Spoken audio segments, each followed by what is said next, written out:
Itsonjovana ireo fianakaviana sahirana avy amina fokontany maromaro dia nanolotra fitaovam-pianarana ho an'ireo ankizy miisa 10 ny fikambanana Ambalambahoaka androany. Teny Andavamamba no nanatanterahana ny fizarana izao fitaovam-pianarana izao mifanandrify rahateo amin'ny fotoana idiran'ireo mpianatra an-dakilasy indray izany. Efa mahazatra ny fikambanana Ambalambahoaka ny mitsinjo ny fianakaviana sahirana rehefa vanim-potoana ny fidiran'ny mpianatra toy izao. Anjaran'ireo izay avy amin'ny boriboritany voalohany no nitsitraka izany androany satria dia nisy ny fizarana fitaovam-pianarana izay nitanterahana teny Andavamamba.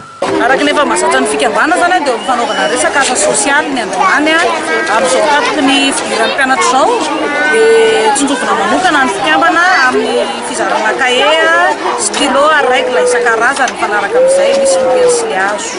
Izao zavatra izao no tanteraka dia avy amin'ny fanampiana avy amin'ny fitondram-panjakana izay tarihan'ny filoham-pirenena Ratsifandrihamanana avy amin'ny fiaraha-miasa avy amin'ny mpanolontsaina ny Ramatoa Andrianarivo.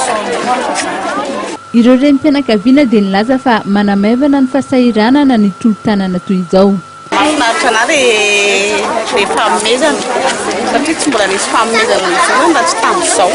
Anisan'ny asa sosialy izay tanterahany fikambanana Ambalambahoaka eto amin'ny boriboritany voalohany ny fanamboarana ny bassin izay otokanana Tsoela ary ihany koa ny fanamboarana lalana mirefy 700 metatra.